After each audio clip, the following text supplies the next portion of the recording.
Good morning, student.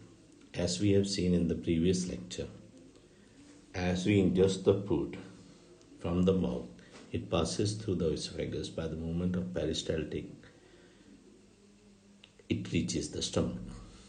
Stomach is a J-shaped bag or a sac-like organ which contains thick muscles in its wall. The purpose of these muscles are that one, these muscles can help to expand the stomach when required to store the food for a, some duration or to store large amount of the food. Second, these muscles also helps in the churning of the food. Churning means the mixing of the food with the gastric juices.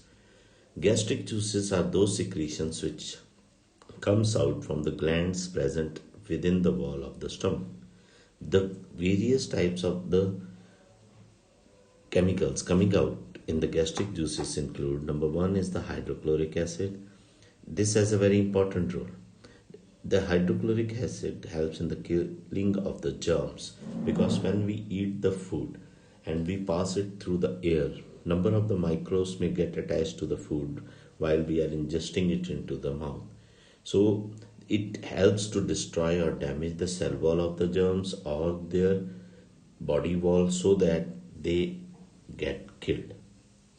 The second function of this, it helps in the softening the food by dissolving the various components of the cell wall, not only the cell wall component but other compounds which can be dissolved in the HCl are soluble in the HCl gets dissolved in this HCl.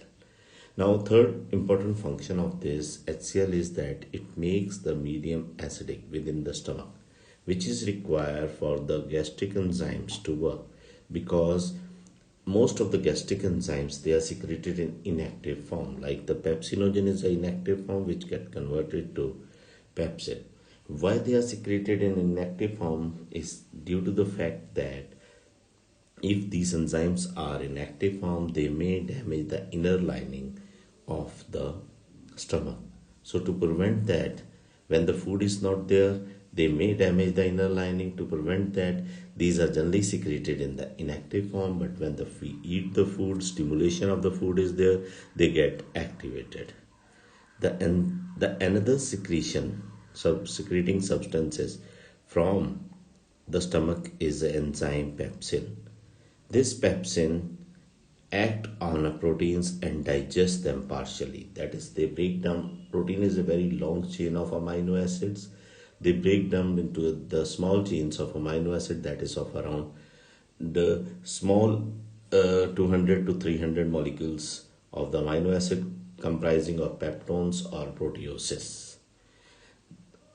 As we have already seen, there is inner lining of the stomach contain the HCl. This HCl may damage the inner wall of the inner lining of the stomach. To prevent this, the mucus is secreted from the inner wall of the stomach. Mucus is a slimy substance which, when come in contact with the water, it forms a layer to the inner wall lining or the wall of the stomach. So the hydrochloric acid could not come in contact with the cells of the inner lining, thus preventing the damage of the inner lining.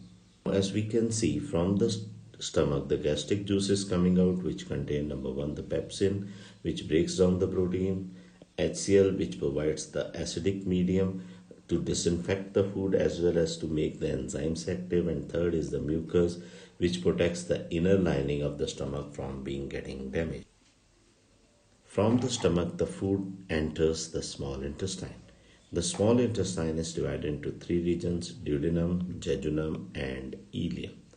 It is a highly coiled tube which is around 6.25 centimeter long. 25 centimeter is the duodenum and around 6 centimeter is the jejunum and ileum. This tube is longer than the large intestine, but it has a lumen, or its diameter, inner diameter, is smaller than the large intestine. That is why it is called as a small intestine.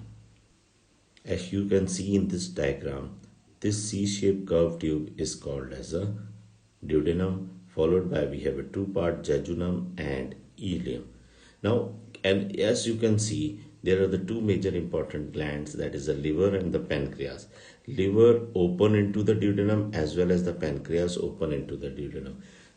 Both open together by a duct known as hepatopancreatic duct. I repeat, hepatopancreatic duct. The liver is the largest gland or the organ in the human body which produces the bile, which is stored in the gallbladder. From the gallbladder, it is released by the hepatic duct, which enters the duodenum.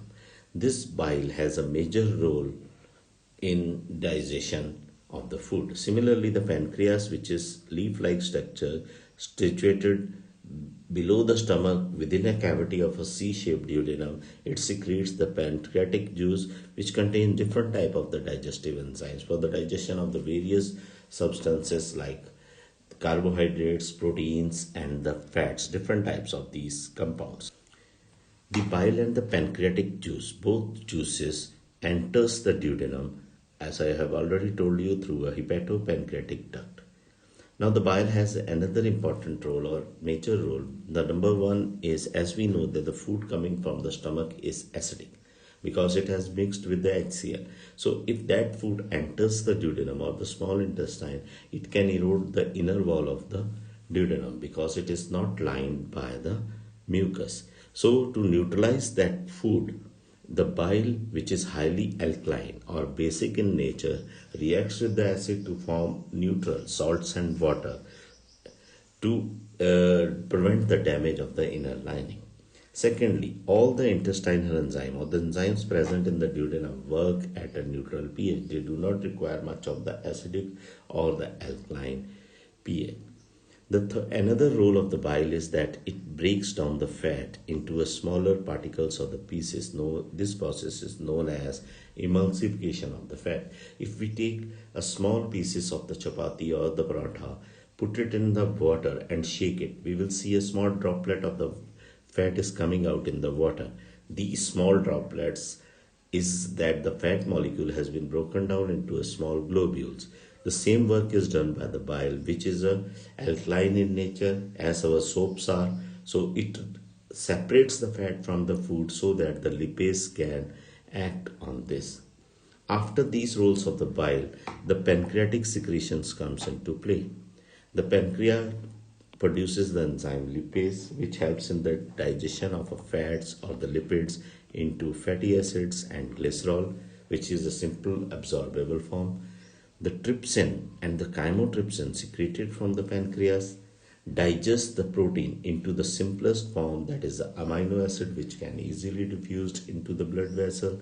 Similarly, the amylase or the pancreatic amylase, it breaks down the carbohydrate into the simplest form, that is the glucose, so that they are easily absorbed. Now we can see the amylase is secreted from two different organs. One is the salivary amylase and other is the pancreatic amylase.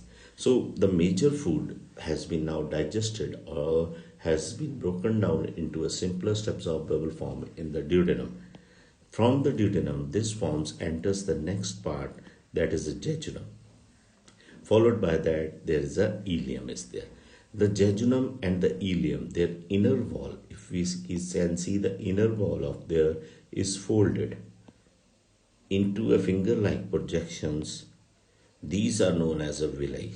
What is the function of the villi? Number one, they increase the surface area so that maximum absorption can take place. We already know that the intestine is a 6 meter long, which is much more than your body length, which also provide a larger surface area for absorption. Secondly, these villi are richly supplied with the blood vessels so that whatever the food is absorbed by them, that can easily or effectively transported to the different parts of the body, because this food has to reach to the different parts of the body. Moreover, these villi helps in reducing the surface area within the ileum or the lumen cavity. So smaller the surface area, the movement of the food will be slow. When the movement of the food will be slow, so they can stay there for a longer duration. So more the duration, more will be the absorption. So the major function of these two organs is the jejunum and the ileum is they have to increase the rate of absorption. Now after this, the food enters the large intestine where the water and the large amount of the minerals are absorbed. The other components are not absorbed to such an extent, so the major absorption of the large intestine is the mineral and the water. After passing through the large intestine, various columns of the large intestine, food reaches to the rectum where it is stored temporarily, where also the water and the minerals are absorbed. Then the food is expelled out from the anus after sometimes or at a regular interval. This removal of the food from the body via the anus is known as egestion. So as we know, see now that as the food passes from the different organs within the digestive system, they carry out various processes, and last the undigested part of the food which is not being digested within the human body, that is removed out through the egestion. So all the process, ingestion, digestion, followed by absorption, assimilation, and the egestion has taken place within the digestive system. The assimilation is taking place within the cell, the absorbed food which reaches to the different cells where the amino acid can be converted into the required protein. Similarly, the glucose can be converted into the required type of the carbohydrates. Similarly, the glycerol and the fatty acid can be converted to the different types of the fats.